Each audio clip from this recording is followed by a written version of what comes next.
માણસને સંસારની અંદર ભક્ત થતા પહેલાં આ વિદુર નીતિ સમજવાની ખૂબ જરૂર છે. સરસ રીતે વિદુર નીતિ સાંભળે અને સમજે તો એનામાં ભક્તપણું યા તો ભક્તિને આવતા વાર નહીં લાગે. પણ દુનિયાની અંદર એવી વિષમતા સર્જાણી છે કે માણસને માણસ નથી થવું, સીધું ભગત થઈ જવું છે. માનવતા એવા પહેલાં ભક્તિ ક્યારેય પણ હૃદયમાં પ્રવેશતી નથી. વિદુરજી પોતાના જ્યેષ્ઠ બંધુ હસ્તિનાપુરના છત્રપતિ એવા ધૃતરાષ્ટ્ર મહારાજને અશાંતિ થવાનું કારણ સમજાવે છે. કોઈ એવું ન માને કે ધૃતરાષ્ટ્રને જ અશાંતિ હતી. અશાંતિ માણસ માત્રને છે. ધૃતરાષ્ટ્રને કારણ જુદું હતું અને આપણે પણ કારણો જુદા હોય છે. પણ એ અશાંતિ જે કારણોથી ઊભી થાય એ બધા જ કારણો વિદુરજી મહારાજે બતાવી દીધા. કોઈનું અપમાન કર્યું હોય, કોઈનું પડાવી લીધું હોય, અણહકનું લઈ લીધું હોય, શરીરની અંદર બીમારી હોય, તો ઘણા બધા નિદ્રા નહીં આવવાના, અશાંતિ થવાના કારણો હોય છે. શાસ્ત્ર તમામ કારણોની ઉપર પ્રકાશ પાડે છે. પછી આત્મખોજ તો દરેકે પોતે જ કરવી પડે. તમને પેટની અંદર દુખાવો હોય તો અંદરનું તો કોઈ બહારથી જોઈ શકતું નથી અને તમને લગભગ પાછો પેટનો જ હોય. તો આ જે દુખાવો છે એનો જ્યારે આપણે વિચારીને ઈલાજ કરીએ, પહેલાં તો આપણે એ વિચારીએ કે મારે જમવામાં તો કાંઈ મિસ્ટેક નહીં થઈ હોય ને, આ કેમ દુખે છે. પહેલાં આપણે વિચારીએ, કારણ કે તમે ડૉક્ટર પાસે જાઓ એટલે એ ઘણા બધા કારણો તમને પૂછે કે તમને કાયમ દુખે છે, વારે વારે દુખવા આવે છે. પણ શારીરિક મુશ્કેલીના હિસાબે જો પેટ દુખાવો હોય તો કોઈ પ્રશ્ન નથી. પણ બોટાદમાં ન રહેવું હોય, વડીલોની ભેગું ન રહેવું હોય, જુદા થવું હોય, ક્યાંક ફરવા જવું હોય ને વડીલો રોકતા ટોકતા હોય કોઈ પણ કારણસર, અને પછી જો પેટમાં દુખે તો એની દવા દુનિયાના છેડે કોઈ ડૉક્ટર ન આપી શકે.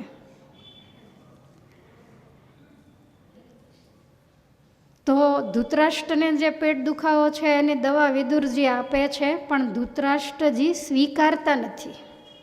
એ સમજે છે બધું, જાણે છે બધું કે મારા દુઃખનું કારણ શું છે, પણ પુત્ર મોહની અંદર એટલા બધા પાગલ બન્યા છે. દુર્યોધનનું મોઢું જુએ એટલે બધું ભૂલી જાય. ધર્મ શું, અધર્મ શું, ન્યાય શું, નીતિ શું, એને કાંઈ યાદ નથી રહેતું. એટલા માટે વિદુરજી એમને સમજાવે છે કે હે ભાઈ, આ દુનિયાની અંદર ડાયો કોણ કહેવાય, સજ્જન કોણ કહેવાય, એના હું તમને લક્ષણ બતાવું છું. વિદુર નીતિનો 16મો શ્લોક છે કે ડાયો કોણ કહેવાય, સજ્જન કોણ કહેવાય. તો વિદુરજી મહારાજ કહે છે કે હે બંધુ, નિષેવતે પ્રશસ્તાની નિંદિતાની ન સેવતે અનાસ્તિકા શ્રદ્ધાના એતત પંડિત લક્ષણમ. ડાયો, સજ્જન, પંડિત કોણ? પંડિત એટલે શાસ્ત્ર ભણેલો એમ પંડિત નહીં, પણ ડાયો. તો કોને કહેવાય? તો કે જે પોતાના જીવન દરમિયાન સારા કામ કરે છે, ક્યારેય કોઈને નડતરરૂપ, કોઈને બાધારૂપ બનતો નથી.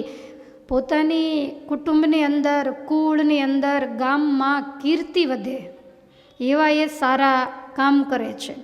એવું જરૂરી નથી કે બધે મંદિરોમાં બધે બહુ દાન પુણ્ય કરે એટલે એ સજ્જન જ હોય.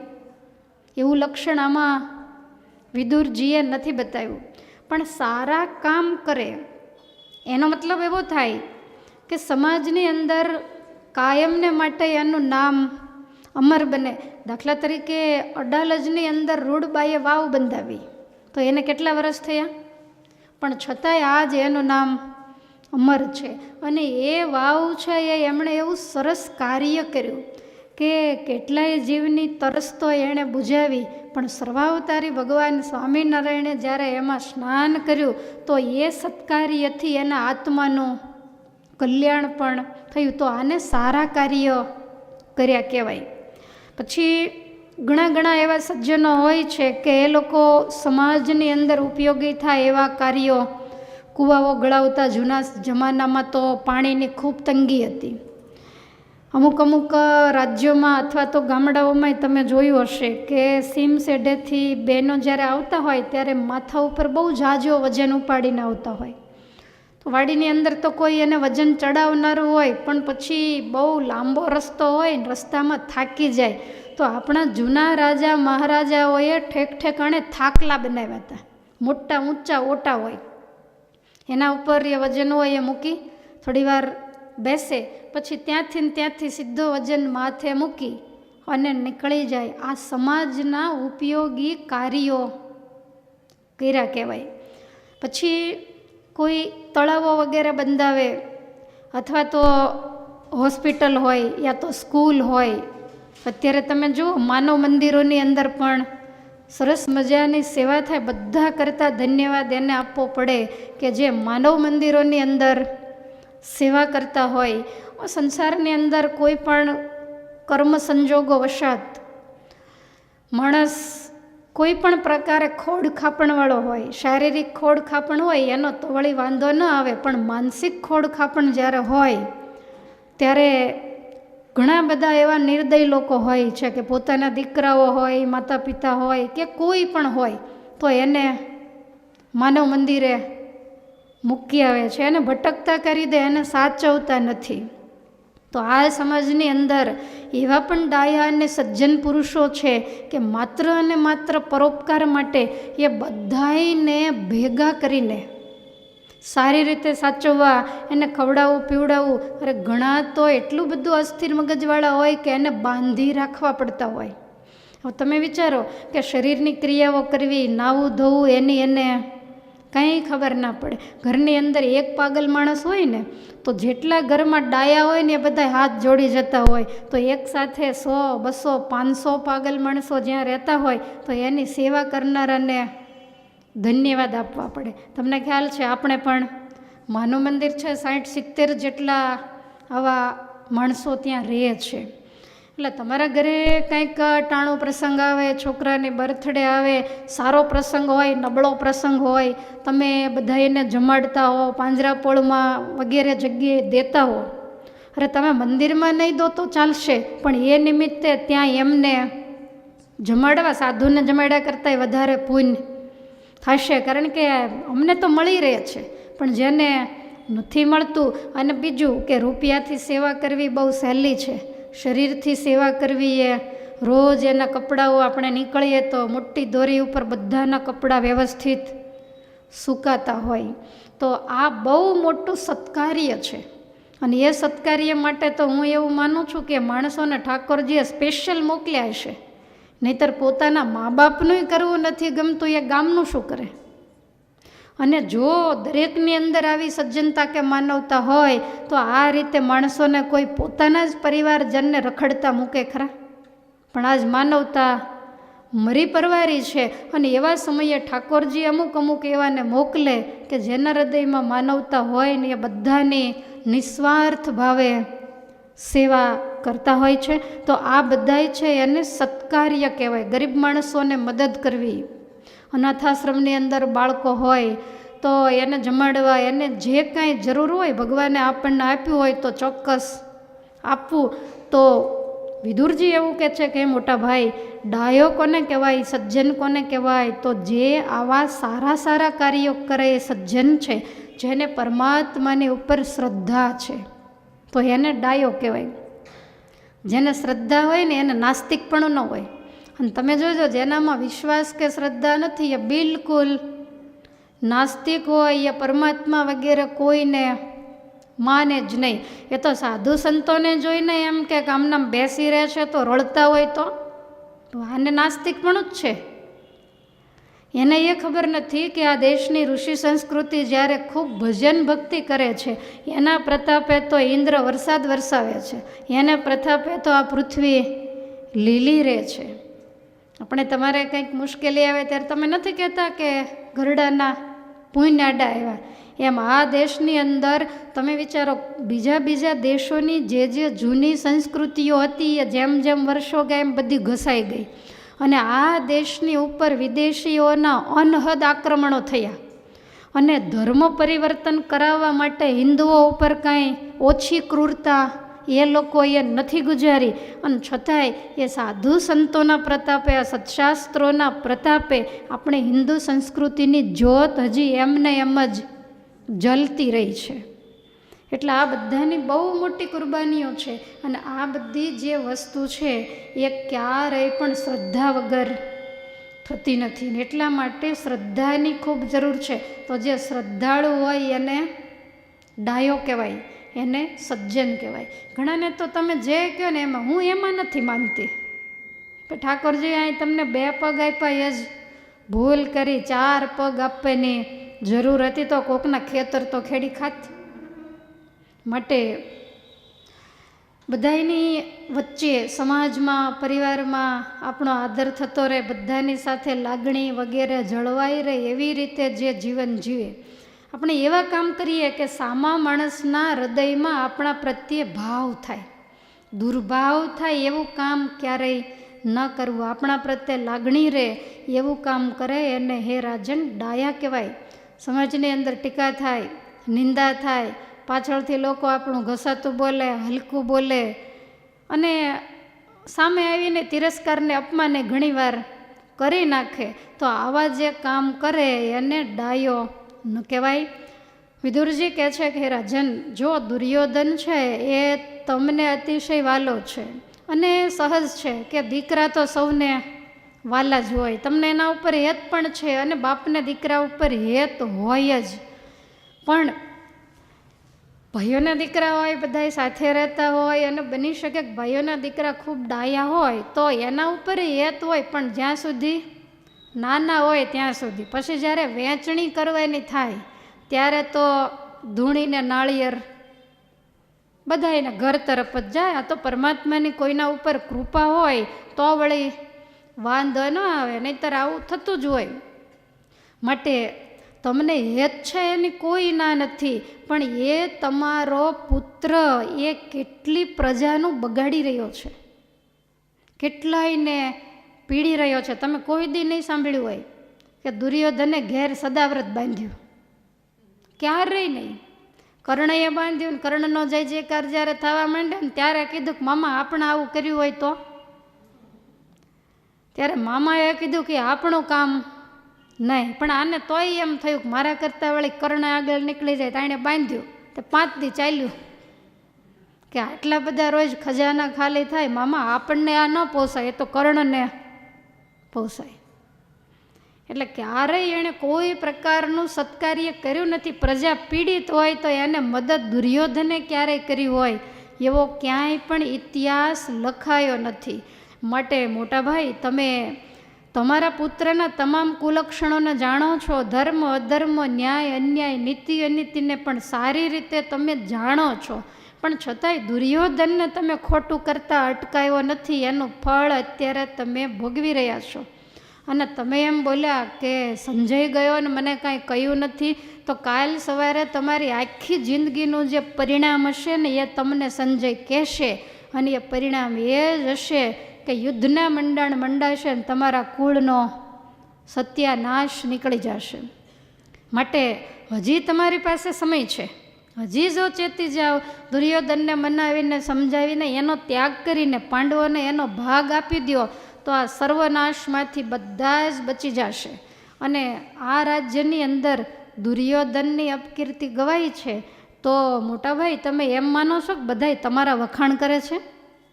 પાછળથી બધા જ એવું ઈચ્છે છે કે ધર્મરાજાને ગાદી મળે તો આ પાપી ગાદી ઉપરથી ઉતરે તો સારું. બાર બધા જ નિંદા ટીકા કરે, પણ કોઈ રાજા જાણી અને તમને મોઢે કહેવા આવતા નથી, તમારા પુત્રને પ્રજા હાથ જોડી ગઈ છે, માટે તમે કાંઈક સમજી જાઓ તો વધારે સારું. આવી રીતે ઘણુંય સમજાવ્યા, પણ ધૃતરાષ્ટ્ર માથું હલાવે છે, કાંઈ જવાબ આપતા જ નથી. જવાબ એ જ આપે કે જેને કાંઈક કરવું હોય.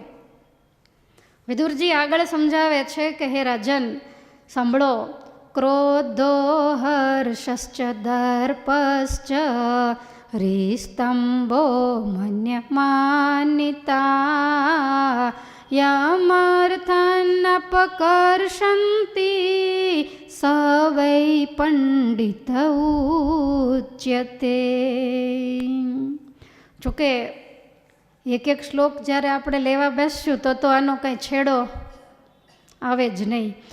અને કથા છે એ હંમેશા વક્તા ઉપર આધાર રાખે, એને જેટલી લાંબી કરવી હોય એટલી કરી શકે. પણ ખાસ કરીને રાજધર્મ છે, અને પ્રોબ્લેમ એ પણ થાય કે રાજધર્મ છે એ રાજાને ઉદ્દેશીને કહેવાય, તો એ તો આપણી પાસે કોઈ છે નહીં.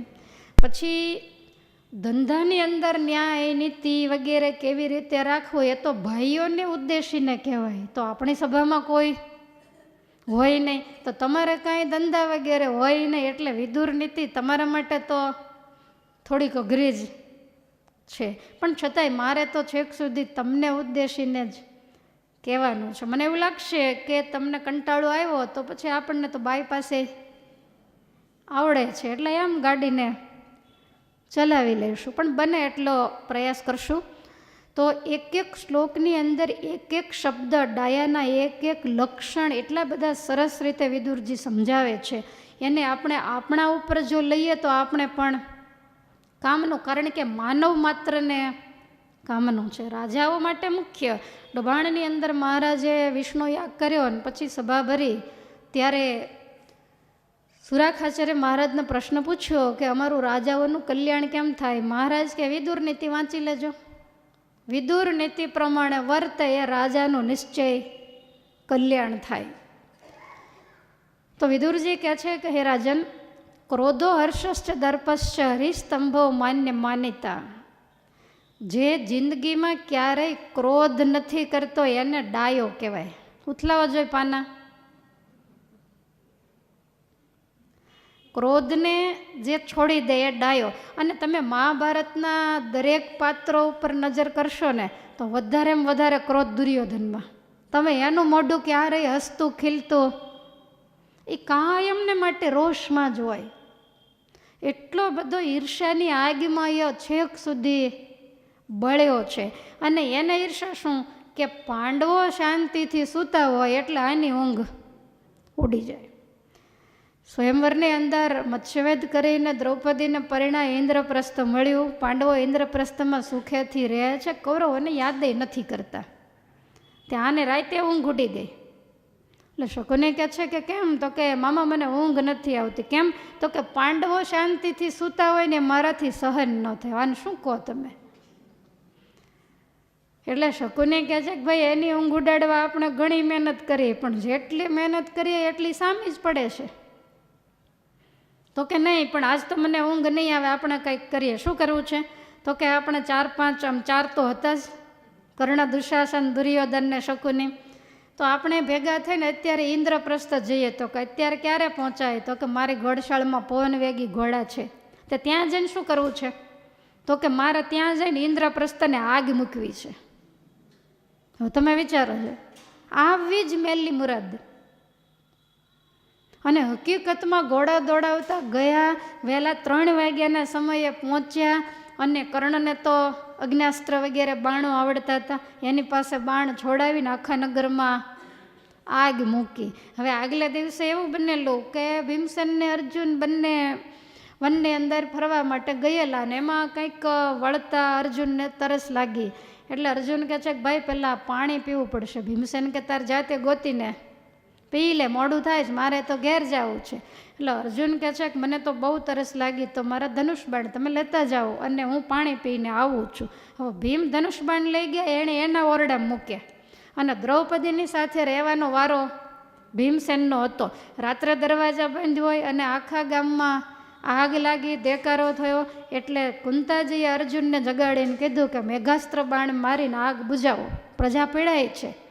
અને ત્યારે અર્જુને કીધું કે મારા ધનુષબાણ તો ભીમસેનના ઓરડામાં છે અને આપણે વ્યાસ ભગવાનને નિયમ બાંધ્યો એટલે મારાથી જોવાય નહીં. કુંતાજી કે આખું નગર સળગી જાય છે અને માતાની આજ્ઞાથી જવામાં વાંધો નહીં. વ્યાસ ભગવાને એવું કીધેલું, ભૂલમાંય કોઈના ઓરડામાં જાય તો એમણે 2.5 વર્ષ વનવાસ ખેડવાનો. પણ છતાંય માતાએ આગ્રહ કર્યો. માતા કહે છે કે આમ પાછા પગલે જા. અને પાછા પગલે જઈને ધનુષબાણ લીધા, આગ બુઝાવી. દુર્યોધન તો ગયો, પણ અર્જુનજીને એક વખત રાત્રે એને ઊંઘ ના આવીને હૃદયમાં ઈર્ષા જાગી. તો અર્જુનજી 2.5 વર્ષ સુધી વનવાસ ખેડતા થઈ ગયા. ને વનવાસ આપણે જેવો ટાઈમ પરવારી નહીં. સવારમાં દિવસ ઉગ્યા પહેલાં કાંઈ પણ ફળ ફૂલ મળે તો ખાવાના, અને નહીંતર 24 કલાક કાંઈ નહીં લેવાનું. આવો એણે 2.5 વર્ષનો વનવાસ ખેડ્યો. એટલે દુર્યોધન આવો દુષ્ટબુદ્ધિનો, અતિ ક્રોધી, કાંઈક પાંડવોના સારા સમાચાર કોઈ પણ દૂત આપે ને તો એની માથે હાથ ઉપાડી લેતા, આને શરમ ન લાગે. એટલા માટે વિદુરજી આ બધું જાણે છે.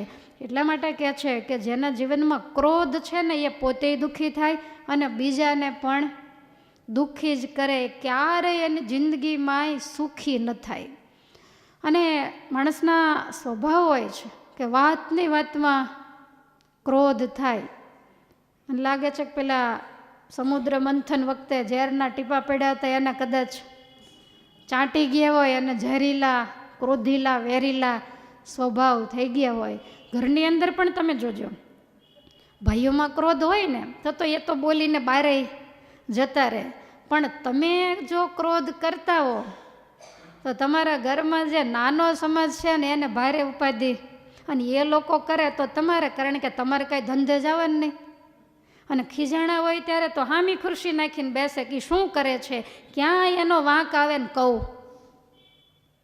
મારા વિદુર નીતિ વાંચવાની તત્પરતા નહીં, એટલું તમારે એને કહી દેવાની તત્પરતા હોય. સહેજ કાંઈક અવાજ આવે તો શું પછાડ્યું, પણ તમે માળા ફેરવો ને. આવો સમય મળે ક્યાંથી? પહેલાં એમ કહેતા હોય કે ભાઈ તમારે કાંઈ નથી કરવું, તમે શાંતિથી ભજન કરો. પણ છતાંય સ્વભાવ જ એવો, એને નડે ત્યારે જ શાંતિ થાય. દિવસમાં એકાદી વાર ખીજાય ત્યારે જ એને ખાધેલું પચે. પછી નાનો સમાજ એ બિચારો ક્યાંથી સહન કરે, પછી સામે સરખા થાય. ભગવાને ઘણું આપ્યું હોય પણ છતાંય શાંતિથી ખાતા નથી આવડતું, અને એ આપણો સ્વભાવ આપણને સુખેથી રહેવા દેતો નથી. એટલે મહારાજે તો એવું કીધું કે વાતની વાતમાં ક્રોધ થાય એને તો આસુરી પ્રકૃતિ કહેવાય, એને સાધુ ન કહેવાય. પછી આપણને કદાચ એમ થાય તો પછી દુર્વાસા થોડા આસુરી હતા, તો એ તો ક્રોધી હતા. તો મોટા પુરુષની અંદર જે ક્રોધ હોય એ અનેક જીવાત્માઓના શ્રેય માટે હોય. દુર્વાસાએ જો બદ્રિકાશ્રમમાં ક્રોધ ન કર્યો હોત તો આપણે કોઈ અહીંયા ન હોત ને ભગવાન સ્વામિનારાયણ આ ધરતી ઉપર આવ્યા ન હોત. એટલે એ ક્રોધ છે એ બધાયના શ્રેય માટે હોય ને. એ લોકો અકારણ ક્રોધ ક્યારેય નથી કરતા. માટે સ્વભાવ હંમેશને માટે શાંત રાખો. ઘર હોય, આખા કુટુંબ પરિવારો હોય, જ્ઞાતિ હોય, પણ દરેક જગ્યાએ કોઈ પણ મુશ્કેલીના કામ આવે ને ત્યારે ગરમ થયા વિના શાંતિથી, સમજાવટથી હંમેશા કામ પતાવવું. તમને ખબર નથી કે તમારા ક્રોધથી તમારા પરિવારને કેટલું બધું નુકસાન થાય. કોઈ પુરુષ ક્રોધી હોય ને તો એના નાના નાના છોકરાઓ એની પાસે જતાય બીવે, એ ઘેર આવે ત્યાં ભાગતા ફરે. આ કાંઈ માનવતા નથી, કારણ કે સહેજ જો અડપેટે ચડ્યા હોય તો તરત જ એને ઉપાડી લે. માં છે એ જરાક સમજાવે, ભાઈને તો સમજાવવાનું આવે જ નહીં, કારણ કે એની માતા એને સમજાવ્યા જ નથી. એટલે આ ક્રોધ એ બહુ નુકસાનકારક નીવડે. ભગવાન શ્રી હરિએ પ્રથમના 69માં વચનામૃતમાં બતાવ્યું કે ક્રોધેયુક્ત જે પ્રકૃતિ છે એ તો દુષ્ટનો ધર્મ છે અને શાંત સ્વભાવે વર્તવું એ સાધુનો ધર્મ છે. માટે દુષ્ટ થઈને રહેવું કે સાધુતા રાખીને રહેવું એ બહુ સમજવા જેવું છે. લોયાના પહેલા વચનામૃતમાં તો મહારાજે બહુ વજન મૂક્યો. ભગવાન શ્રી હરિ કહે છે ક્રોધ કેવો છે? મહારાજ કે હડકાયા કૂતરા જેવો છે. હડકાયું કૂતરું હોય તો એની લાળ જેને જેને અડે એ બધાને હડકવાની અસર થાય. એમ ક્રોધીલો જે માણસ છે, ક્રોધની લાળ જેને અડે એને પણ હડકાયા કૂતરાની પેઠે ડાચીઓ નાખીને સંતના માર્ગેથી પડી જાય. એટલા માટે ક્યારેય પણ કારણ વગરનો ગળી જતા શીખવું. ખ્યાલ આવે છે? થાય ક્યારેક કોઈ એવું કામ કર્યું હોય તો આપણને આકરા થઈ જવાની ઈચ્છા થાય, પણ હંમેશા ખમી ખાતા અને ગળી જતા શીખવું. કારણ કે આપણે વડીલ છીએ, સામેવાળા નાના છે, એની ક્યારેક ભૂલ થાય, પણ બને ત્યાં સુધી આપણે ગળી જવું. અને તમારી દીકરી ઉપર તમે કદાચ આક્રોશમાં આવીને કાંઈ કહો તો એને દુઃખ ન થાય, પણ આને થોડુંક એવું લાગે. એટલે આપણે હંમેશા માપમાં રહેવું. તો ભગવાન શ્રી હરિએ કહ્યું કે ક્રોધ છે એ જ્યારે સાધુમાં આવે ત્યારે તો મહારાજ કે અતિ ભૂંડો લાગે. કેમ કે સાધુ તો હંમેશા શાંત પ્રકૃતિના હોય. હવે અમે અહીંયા 5 રહેતા હોઈએ ને તમે અહીંયા દર્શન કરવા ને શાંતિથી ઘડીક માળા કરવા આવે ને અમે હાથ લાંબા કરીને ચાલુ કર્યું હોય તો કોઈ મંદિરનું પગથિયું ચડતું બંધ થઈ જાય.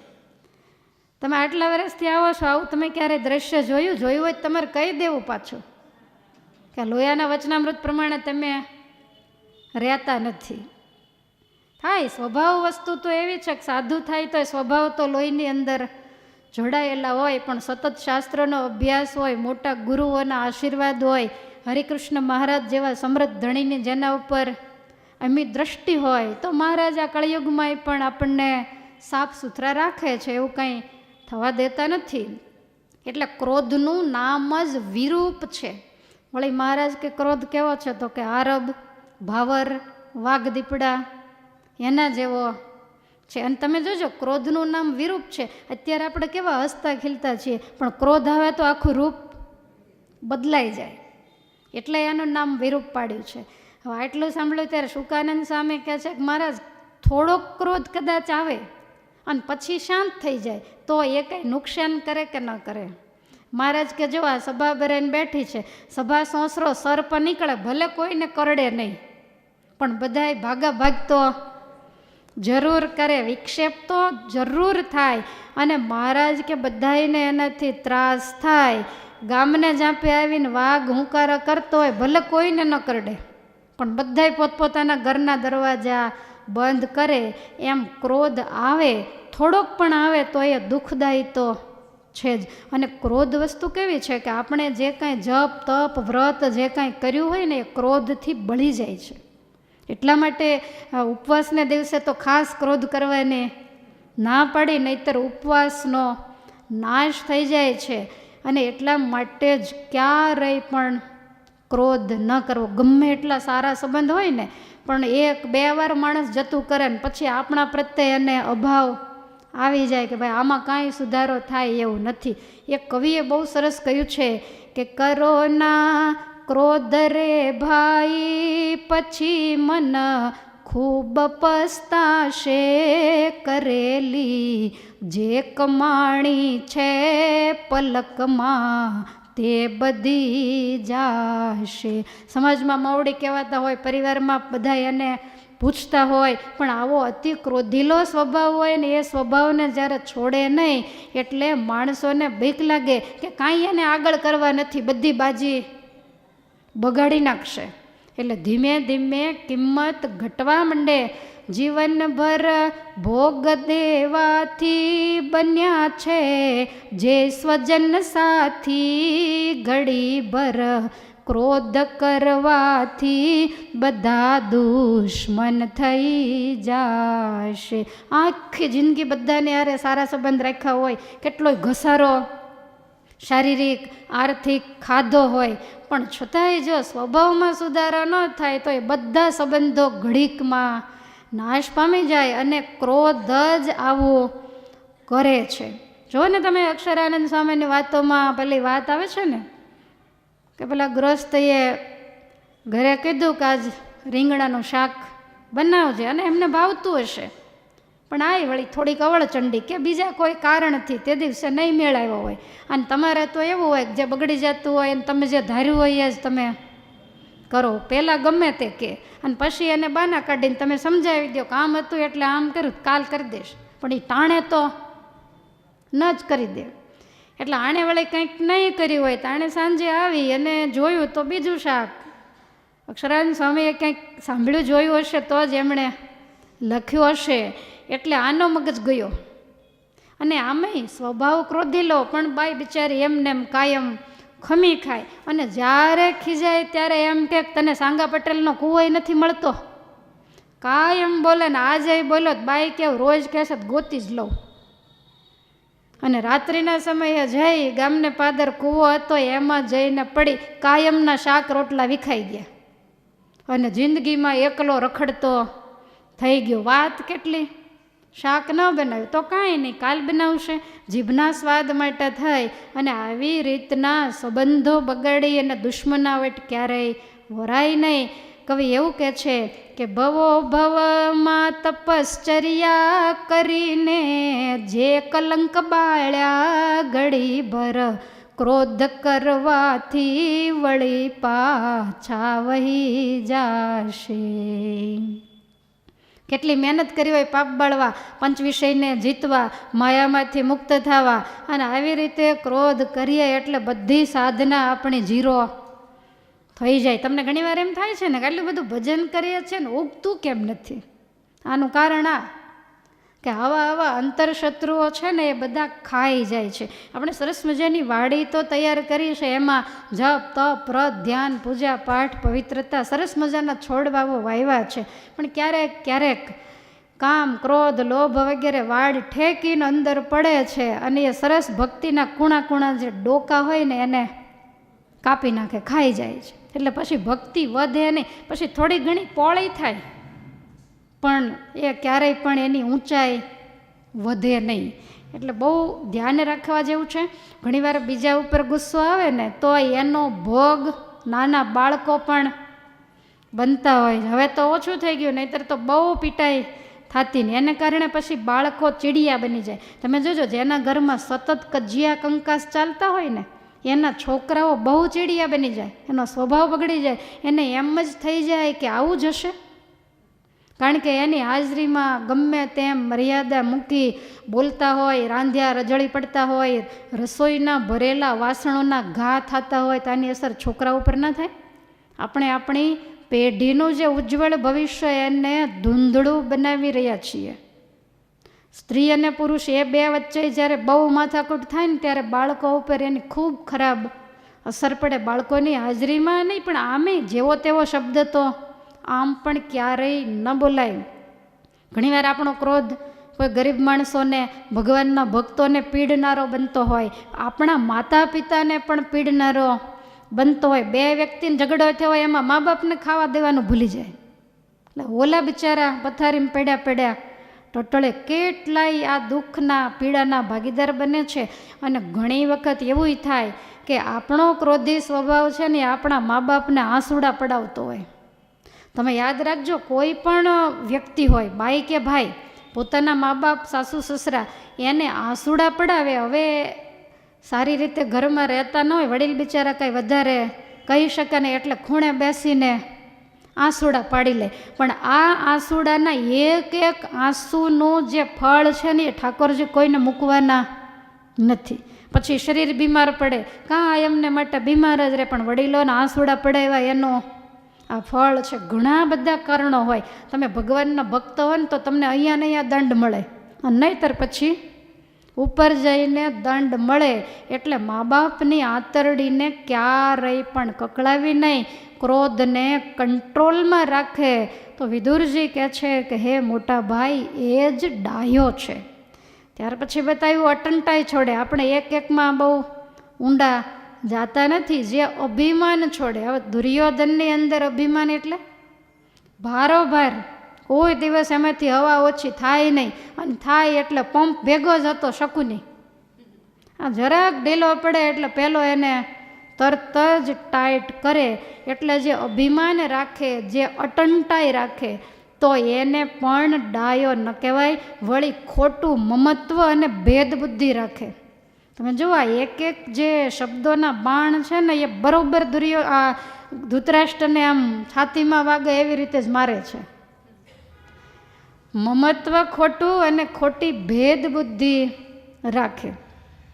હવે પાંડુ મહારાજા ગયા પછી આમની ફરજ છે કે બેયને સમાન રાખવા, કારણ કે રાજ્યના હકદાર બંને છે, પણ કાયમને માટે ભેદબુદ્ધિ જ રાખે. તમે જુઓ ભગવદ્ ગીતાની જ્યારે શરૂઆત થાય છે ત્યારે ધૃતરાષ્ટ્રની પાસે બેસી અને સંજય બધાય સમાચાર આપે છે. ધૃતરાષ્ટ્ર એવું માનતા હોય કે ભેદબુદ્ધિ નથી, પણ જે હૈયે હોય ને એ હોઠે આવી જ જાય. એટલે ધૃતરાષ્ટ્રને તો ઉતાવળ હોય, એટલે શરૂઆતમાં જ એવું કીધું કે પાંડવાશ્ચ મામકાશ્ચ. સંજય તો મને જલ્દી બતાવે કે કુરુક્ષેત્રમાં મારા દીકરા અને પાંડવો શું કરે છે. આનો મતલબ એવો પાંડવો એના નથી. ત્યાં જ એની ભેદબુદ્ધિ દેખાઈ જાય છે. એટલે વિદુરજી કહે છે કે ભાઈ ક્યારેય પણ ભેદબુદ્ધિ ન રખાય. પુત્ર ઉપર ખોટું મમત્વ રાખી અને બીજાને પીડા થાય એવું ક્યારેય ન કરાય. આ બધું છોડીને જે વર્તે એને જ ડાયો કહેવાય. વળી ડાયાનું બીજું લક્ષણ કે કાર્ય કર્યા પહેલાં જે બોલ ન કરે, ખોટી જાહેરાતો કરે નહીં કાંઈ અને બોલે જાજુ. પણ એવું બોલવાની જરૂર નથી, આપણું કામ જ બોલે. તમે જે કાંઈ કાર્ય કર્યું હશે એ બોલે. તમે જમીનની અંદર બીજ બોયા છે તો પછી તમારે જાહેરાત કરવાની જરૂર નથી કે મેં આ વાવ્યું છે. 5 દિવસ પછી આખા ગામને ખબર પડશે. જેટલા નીકળે એ કહેશે કપાસ વાવ્યો લાગે છે, જુવાર વાવી લાગે છે. એ કાંઈ કહેવાની જરૂર નથી. માટે આપણે સારું કાર્ય કર્યું હશે તો આપણું કાર્ય જ અંતે આપણને કીર્તિમાન બનાવશે. વળી હે ભાઈ, જેના વિચારો, સલાહ, કાર્યો એ પહેલેથી બીજા જાણી જતા નથી એને ડાયો કહેવાય. કોઈ પણ વિચાર આવે ને તરત કોઈને કહી દેવાય નહીં. એ વિચાર આવે એના ઉપર પાછી 2-3 દિવસ વિચારણા કરાય કે આવું કરાય કે ન કરાય. પછી અંતરથી એવું લાગે કે ના કરાય તો આવું પહેલાં કોઈએ કર્યું છે એ પણ જોવું જોઈએ. પછી કોઈએ આવું કર્યું છે તો એને એનું ફળ શું મળ્યું છે. આ આગળ પાછળનું બધું જોઈ અને પછી કોઈકને કહેવાય કે મને આ વસ્તુ કરવાની ઈચ્છા છે. પણ ખાલી એમને ઘણા તમે જુઓ ને તો આખી જિંદગી પૂળા જ વાળ્યા કરે, એ કરે નહીં કાંઈ. તો એને ડાયો ન કહેવાય. જેના વિચારોને પહેલેથી સમાજમાં લોકોને જણાવી દીધા હોય ને પછી એ પ્રમાણે ન થાય તો દુનિયામાં આબરૂ જાય. મારી દીકરીની સગાઈ નક્કી કરી છે, તમે બધાએ જોયું, બીજું ત્રીજું બધાને ગમ્યું અને સહેજ કંઈક હજી આ ના થાય છે, બાકી તો નક્કી જ એવું છે. તો ત્યાં સુધીમાં જાહેર ન કરી દેવાય. બિલકુલ નક્કી થાય પછી જ જાહેર કરાય. તમે ગામમાં જાહેર કરી દીધું કે આ જગ્યાએ અમે નક્કી કર્યું છે અને કોઈ કારણસર સામેવાળાના કોઈ સંબંધીને ન પસંદ આવ્યું અને ત્યાંથી એણે ના પડાવી તો ઘણા તો થયા પહેલાં ચાંદલાય નક્કી કરી નાખ્યા હોય. તો સમાજની અંદર આને ડાયો ન કહેવાય. તમારે કંઈક પૈસા આવ્યા હોય ને કંઈક સારું મકાન લેવું હોય, કંઈક જમીન લેવી હોય તો એ બધું જરાક નક્કી થાય, સામેવાળાની સાથે વાતચીત થાય, ભાવ વગેરે તમને જરાક મગજમાં બેસે અને તમારી એટલી કેપેસિટી હોય ને પછી તમે કોકને એમ કહો દસ્તાવેજ કરાવો પછી કે ભાઈ આ જગ્યાએ મેં હમણાં મકાન લીધું કે જગ્યા લીધી આ તે. હા, તમારા કુટુંબીની વાત જુદી, પણ ગામમાં કહેવાની જરૂર નથી. તમને કોઈ સામેથી પૂછે કે તમારે કાંઈ નથી મકાનની વ્યવસ્થા કરવાની અને કહો તોય વાત જુદી છે, તો એને ડાયો કહેવાય. પણ કીધા વગર એમને બોલ્યા જ કરે તો એને ક્યારેય ડાયો ન કહેવાય. વળી બતાવ્યું કે સત્યને સમજીને ધ્યેય નક્કી કરી અને કામ શરૂ કરે. પહેલાં તો એ વિચારે કે આ કાર્ય હું કરીશ તો એમાં ક્યાંય ધર્મની મર્યાદા તો નથી તૂટતી ને. અમુક કાર્યો એવા હોય કે જેમાં લાંચ લેવાની થતી હોય, દેવાની થતી હોય, કંઈક થોડું ઘણું ખોટું કરવાનું થતું હોય તો ભગવાનના ભક્તએ એમાં ક્યારેય પણ ઝંપલાવવું નહીં.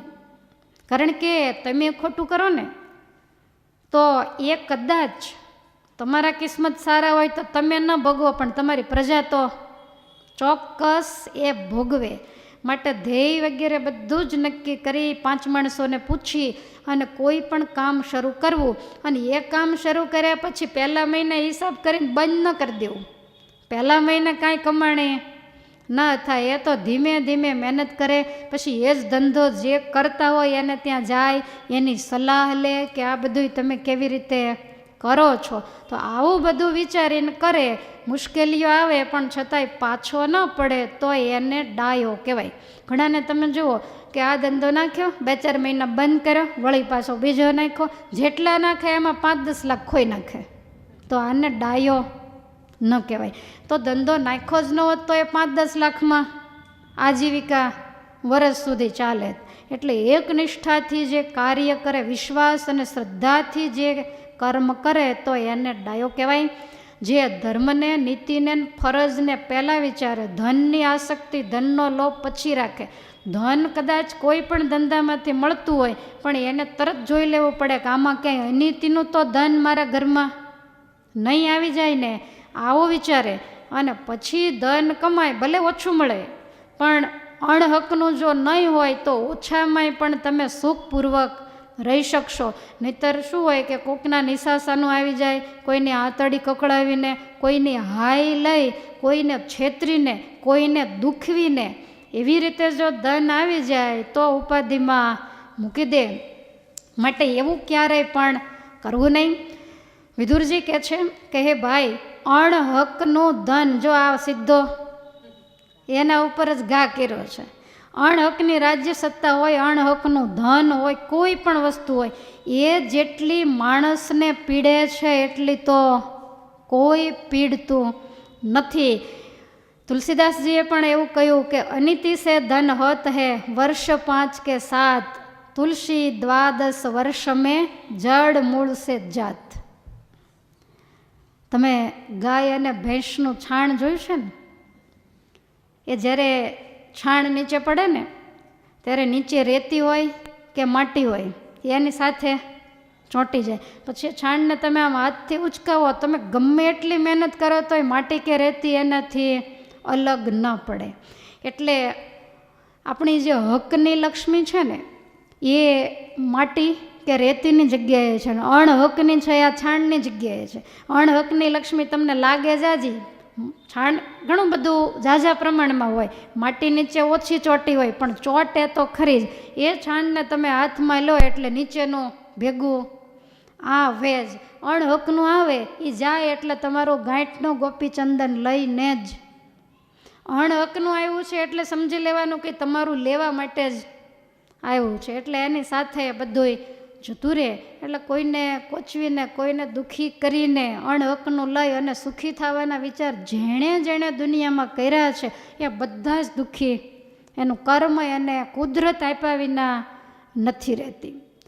સ્વામિનારાયણ ચરિત્ર ચિંતામણીમાં એક બહુ સરસ મજાની સત્ય ઘટના લખાયેલી છે. વડોદરાની અંદર સદગુરુ ગોપાળાનંદ સ્વામી બિરાજે છે મંદિરમાં. સ્વામી સભા ભરીને બેઠા છે અને એ વખતે સ્વામી સભામાં વાત કરે છે કે ભગવાન સ્વામિનારાયણના જે આશ્રિત થાય તો એ આલોક અને પરલોકની અંદર મહાસુખિયા થાય. આલોકની અંદર એ બધી જ મર્યાદાઓ જો પાળે તો ભગવાન એને અન્ન વસ્ત્ર આબરૂએ કરીને દુઃખી થવા દેતા નથી ને પરલોકમાં એનું કલ્યાણ થાય. હા, એટલું સ્વામી બોલ્યા એટલે સભાની અંદર પ્રાણશંકર નામે એક ભૂદેવ બ્રાહ્મણ બેઠેલા, બહુ ગરીબ. એટલે એમણે 2 હાથ જોડીને એવું કહ્યું કે સ્વામી, મહારાજની કૃપાથી અન્ન વસ્ત્ર અને આબરૂની તો તાણ નથી. વડોદરામાં ભિક્ષાવૃત્તિ કરું છું, પરિવારનું પોષણ થાય એટલું મળે છે, પણ હું સત્સંગમાં આવ્યો એટલે અમારા જે જ્ઞાતિવાળા છે ને એ બધાય મારી સામે પડ્યા છે અને એટલો બધો દ્વેષ કરે.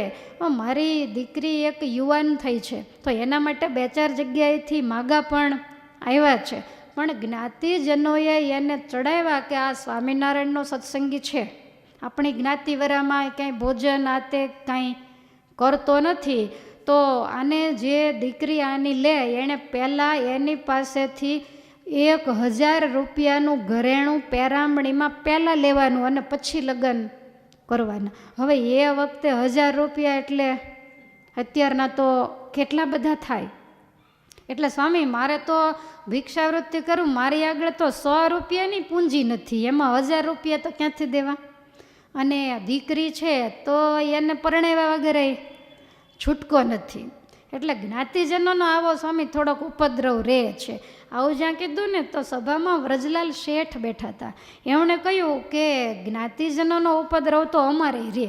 દરેક જ્ઞાતિમાં આપણે આપણો ધર્મ મૂકી અને સ્વામિનારાયણ ભગવાનના આશ્રિત થયા એટલે આપણા નિયમ ધર્મ વર્તમાન આ બધું થોડુંક જુદું હોય એટલે લોકોને બહુ ગમે નહીં. એટલે અમારે એવું રહે છે. તો સ્વામી કહે છે કે આપણે તો અહીંયા વણિકોમાં ખૂબ સારો સત્સંગ છે શેઠ, તોય તમારી જ્ઞાતિમાં ઉપદ્રવ છે? તો કે આમ જ્ઞાતિમાં એવો ઉપદ્રવ નથી, પણ અમારી જ્ઞાતિમાં હમણાં પિતાંબર કરીને એક વણિક છે અને એટલો બધો દુષ્ટબુદ્ધિવાળો, એની પાસે રૂપિયા તો કાંઈ હતા નહીં, પણ સ્વામી જ્યાં જ્યાં ગૌશાળાનું મળે તોય એમાંથી થોડાક રૂપિયા ઓળવી લે. કોઈ પણ જગ્યાએથી સદાવ્રત ચાલતા હોય તો એમાંય પોતે મોટો થઈને બધું લખવા બેસે અને છાની રીતે 25-50 રૂપિયા શેરવી લે. એટલે આવી રીતે બ્રાહ્મણોના તો એણે સ્વામી બહુ રૂપિયા લીધા છે અને 1000 રૂપિયાની મૂડી છે, પણ આખા વડોદરામાં ઊંચો થઈને ચાલે છે અને લોકોને એટલા બધા પીડે, કાયમ તમામ દેવદેવીઓની નિંદા કરે, બિલકુલ નાસ્તિક. અને કોઈનું પણ એને પડાવી લેવું હોય, કોકને આંસુ પડાવવા, એ તો એને ડાબા હાથનો ખેલ, આટલો બધો દુષ્ટ છે.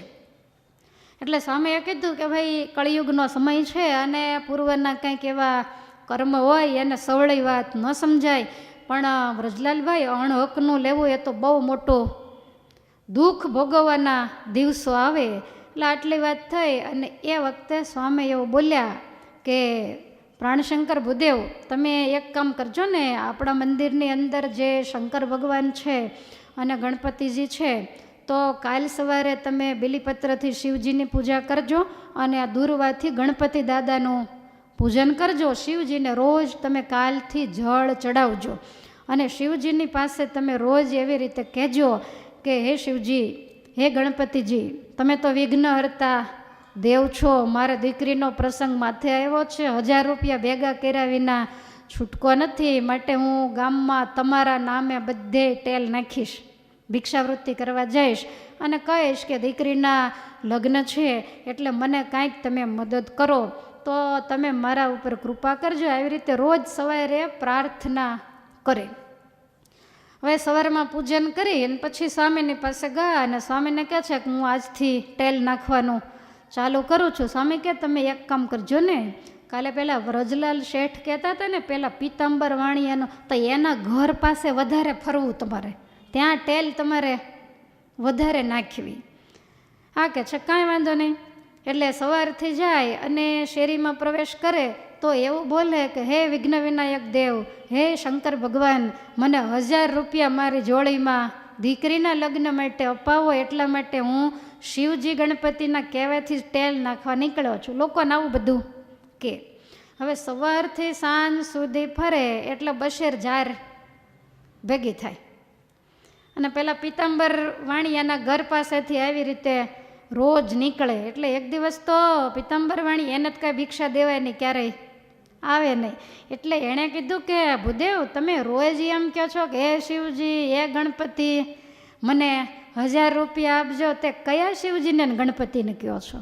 તો કે અમારે વાડી એરિયામાં જે સ્વામિનારાયણ મંદિર છે ને એમાં જે શિવજીને ગણપતિ આજ પણ બિરાજે છે પ્રસાદીના, તો એને હું રોજ કહું છું. ત્યારે પહેલો જેમ આવે એમ શિવજીને ગણપતિને માંડ્યો અપશબ્દ કહેવા, કંઈ પથરાની મૂર્તિ તો તમને પથરા દેશે, પૈસા નહીં દે, એની કરતાં મારા પગ પકડો ને, મારી પાસે આવીને જો તમે કાંઈક એવી ટેલ નાખો ને તો હું ગામના માણસોને કહીને 1000 નહીં પણ તમને હું 500 રૂપિયા અપાવીશ. ત્યારે ભૂદેવે કીધું કે ભગવાનના આવા અપશબ્દો ક્યારેય ન કહેવાય અને હું સ્વામિનારાયણ ભગવાનનો આશ્રિત છું, મારા ગુરુદેવ ગોપાળાનંદ સ્વામીની આજ્ઞા છે, એટલે હું એટલું સમજું છું કે 2 હાથવાળો દે એ ખૂટી જાય, પણ 1000 હાથવાળો જે દી દેશે તે દિવસે નહીં ખૂટે. અને ગણપતિ તો વિઘ્નહર્તા દેવ છે, માટે જરૂર મારું કામ કરશે શેઠ, તમારે મારે નથી જોતા. કેટલો સંતોષી હશે. આપણે જે હોય છાનામાના ઘર ભેગા કરી દીધા હોય. એટલે આવી રીતે કહી અને એણે તો તેલ નાખવાનું ચાલુ રાખ્યું. એમ કરતાં કરતાં 4 મહિનાના વાણા વાઈ ગયા, એક પણ રૂપિયો જોડીમાં આવ્યો નહીં.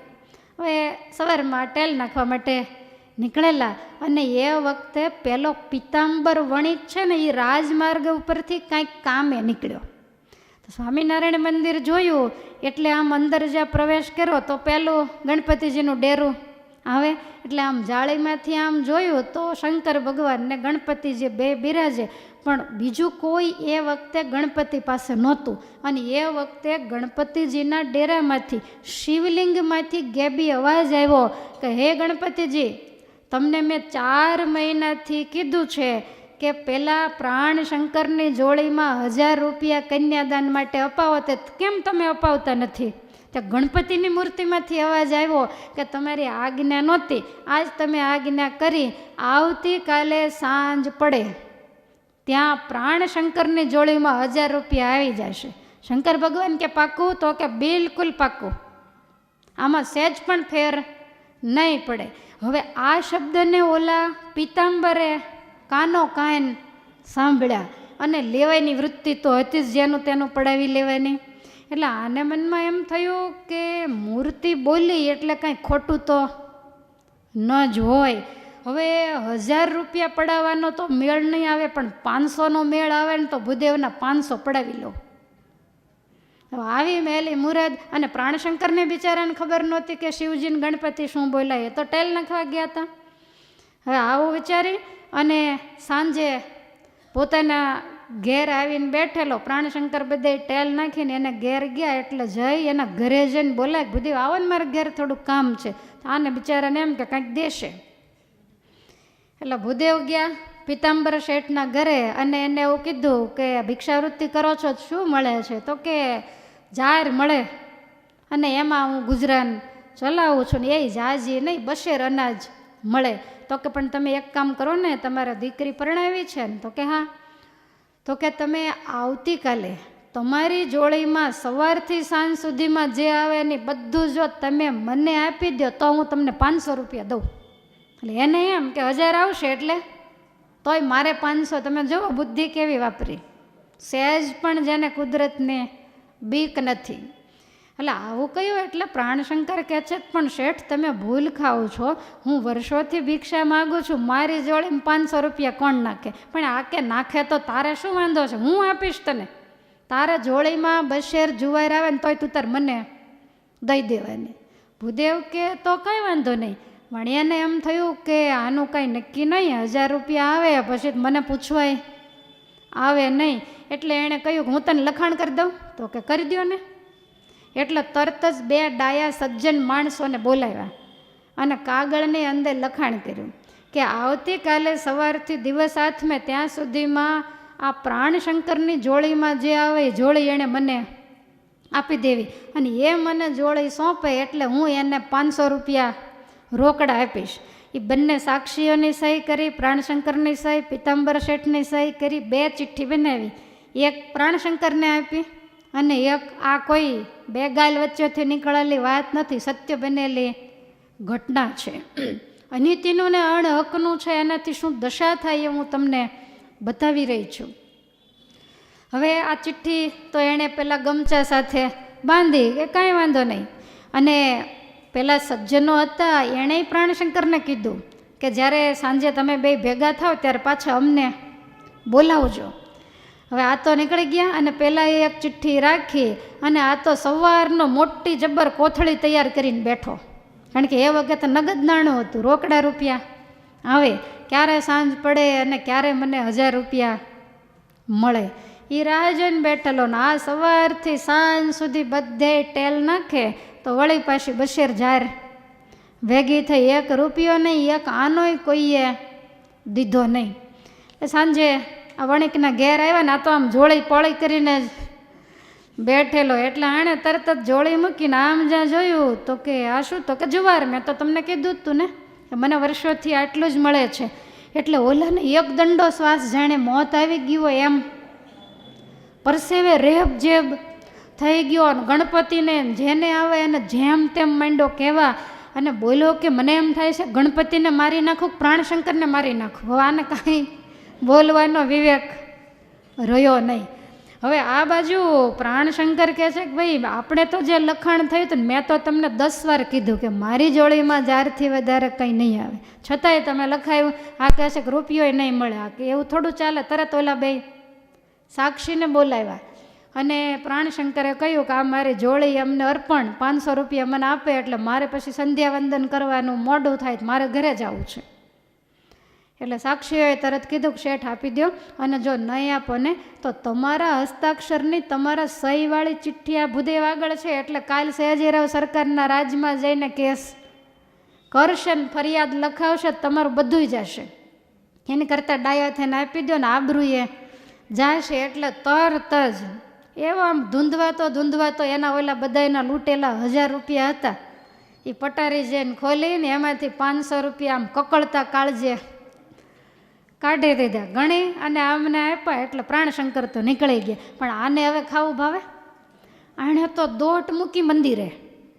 હવે સંધ્યા આરતીનો સમય એટલે હરિભક્તો બધા ડેરાની અંદર હોય, કોઈ આરતી સ્તુતિ ચેષ્ટા આવું બધું કરતા હોય. હનુમાન ગણપતિ પાસે તો કોણ હોય? એટલે દોડ તો ગણપતિ પાસે આવીને કહે છે ગરમના લાડવા ખાઈ ખાઈને મોટો ફાંદો વધાર્યો છે, અને આટલું બધું તમે દેવ થઈને ખોટું બોલો, મારા 500 રૂપિયા તમે પડાવી લીધા, એક જ પાટું મારીશ તો ભોંય ભેગા કરી દઈશ. આમ કહી અને પગ કર્યો ઊંચો. પણ ગણપતિજી આજ પણ ઊંચા ગોખલામાં બેઠા છે એટલે એનો પગ ત્યાં પહોંચ્યો નહીં, અને વળી પાછું દિવાલ સાથે ભટકાણો જ પગમાં વાગ્યું.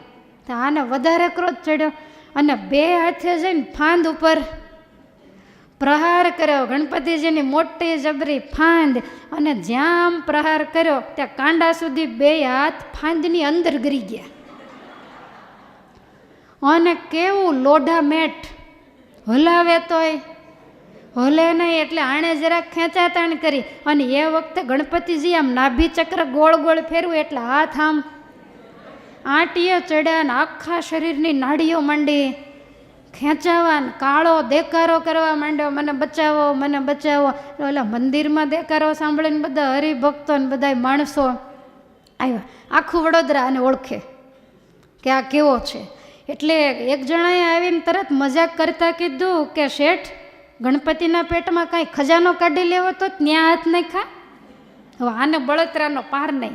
તો બીજો કહે છે ખજાનો નહીં, ગણપતિ દાદા લાડુ જમે ને તે શેઠને એમ કે બધેથી તો લીધું, આના પેટમાંથી લાડવા બારા કાઢી લઉં. બીજા કહે છે કે હવે જેનું તેનું રામનું ભેગું કરે છે, ગણપતિ દાદાએ આને દંડ દીધો લાગે. બધાએ જેમ તેમ માંડ્યા બોલવા. ડાયા હરિભક્તો હતા એ કહે છે કે આને મર્મવેણ ન બોલાય, આ બચારો અત્યારે હેરાન થાય છે. તો 2-4 હરિભગત ભેગા થઈને આમાં હાથ ખેંચે, જેટલા હાથ ખેંચે એટલા હોજા ચડી ગયા, અને હાથ બિલકુલ અમળાઈ ગયા, આખા શરીરની નસો ખેંચે. 3 કલાક આવી રીતે ગણપતિના પેટમાં એના હાથ ચોટેલા રહ્યા.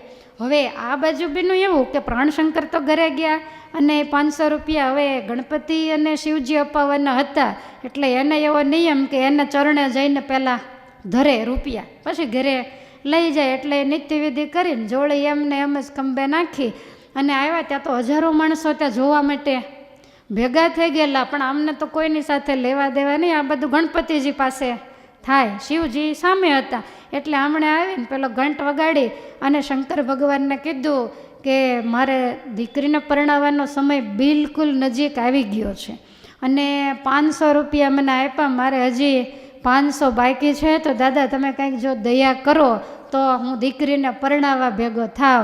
એટલે શંકર ભગવાનની લિંગમાંથી અવાજ આવ્યો, ગણપતિજી. ત્યાં ગણપતિજી ડેરામાં જ બોલો ને પિતાજી. તો કે તમે મને કાલ શું કીધું તું કે સાંજ પડે ત્યાં પ્રાણશંકરની જોડીમાં 1000 રૂપિયા આપીશ, તે કેમ 500 જ આપ્યા? ત્યારે શંકર ભગવાન કે 500ની વ્યવસ્થામાં જ છું. ગણપતિ દાદા કે 500 આપ્યા છે, અને આણે દુનિયાને ધૂતીને ભેગા કર્યા છે, અને મારા પેટમાં લાત મારવા ગયો, પણ હવે જો એ બીજા 500 રૂપિયા ઘરે પડ્યા એ લાવીને આપે અને પ્રાણશંકરની જોડીમાં નાખે તો જ બે હાથ છૂટા થવાના, નહીંતર આઈને મરવાનો છે. અને આ ગેબી બંનેનો અવાજ જેટલા હરિભક્તો હતા બધાએ સાંભળ્યો, પ્રાણશંકરે સાંભળ્યો, ઘરેથી એના ભાઈ ને બધા એવા એણે ઘડી કાંચકા માર્યા કે વગર રૂપિયા છૂટો થઈ જાય તો, પણ કાંઈ મેળ આવ્યો નહીં. એટલે પિતાંબર એના ભાઈને કહે છે કે મારે પટારામાં 500 રૂપિયા પડ્યા છે, એ તું લઈ આવીને બ્રાહ્મણને જોળીમાં નાખ. એટલે લઈ આવી અને વળી પાછા ભૂદેવની જોળીમાં નાખ્યા. એટલે શિવજીએ ગેબી અવાજ અંદરથી કર્યો, ભૂદેવ હવે રાજી ને? ભૂદેવ કે આ એ તો રૂપિયા લઈને ગયા, પણ આણે જે રૂપિયા ભૂદેવની જોળીમાં નાખ્યા અને પેલો આમ આંચકા તો મારતો જ તો, અને એમાં ગણપતિએ જે છૂટો મૂક્યો માથું ભટકાણું દિવાલ સાથે, લોહી લુહાણ થઈ ગયો. પછી તો બેભાન થઈ ગયો માથું ભટકાયું એટલે. અને પછી ઘરના બધા એને કપડાની જોળી કરી 4 જણા જોળીમાં નાખીને ઘરે લઈ ગયા. તે સ્વામીએ એવું ગ્રંથમાં લખ્યું છે 6 મહિને હરે ફરે એવો થયો, સાજો થયો, પણ પસ્તાવો બહુ થયો. એટલે પછી આવીને સ્વામી પાસે વર્તમાન ધરાવ્યા ને માફી માગીને સારો સત્સંગી થયો.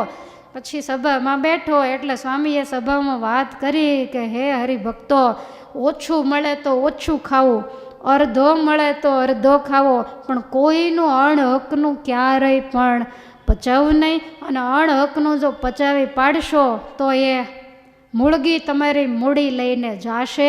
એટલે ગોસ્વામીજીએ કહ્યું કે અનિતિ સે ધન હોત હે વર્ષ 5 के 7, તુલસી 12 વર્ષ મેં જડ મૂળ સે. અનિતિની લક્ષ્મી 1 દશકાથી વધારે ટકતી જ નથી. અને 1 દશકે જ્યારે એ લક્ષ્મી જાય ત્યારે આપણું હોય એ બધું જ લઈને જાય છે. તમે જુઓ વડલાનું વૃક્ષ તમે વાવો ને તો એ બહુ ધીમે ધીમે મોટું થાય, પણ મોટું થયા પછી 5-7 વર્ષે એનો છાંયો થાય, પણ ટકે વર્ષો સુધી, 100 વર્ષ 200 વર્ષ એને કાંઈ ન થાય. અને ભાદરવે ભીંડો વાવો તો દિવસે ન વધે એટલો રાતે વધે, અને એનો છાંયો કેટલા વર્ષ ચાલે? એના છાંયો બેદી જ, કોઈ એના છાંયે બેસી ન શકે. એટલે અન્યાય, અનીતિ, અધર્મ એનાથી કોઈને દબાવીને દુખવીને આડાવળી રીતે ધન હરણ કરવાના તો અનેક ઉપાયો હોય, પણ આવી રીતે કોઈનું ધન પડાવી લે તો એ રૂપિયાવાળો જરૂર થાય, વૈભવવાળો ને ગાડીઓવાળો જરૂર થાય, પણ એને શાંતિ ક્યારેય પણ ન થાય. કારણ કે રૂપિયા વસ્તુ એવી છે કે બધી સગવડતા એ આપણને આપે, બધું થાય, પણ ભૂખ અને ઊંઘ આ 2 રૂપિયાથી નથી મળતા. તમે જો રૂપિયા મૂકવાની જગ્યા ન હોય પણ વારે વારે ડૉક્ટર પાસે જાય, સાહેબ ભૂખ લાગે એની કંઈક દવા દો ને. એટલે શાંતિ રૂપિયામાં ક્યારેય નથી. માટે ધર્મ, ન્યાય, નીતિ પહેલાં અને પછી રૂપિયા સામે નજર હંમેશા રાખી.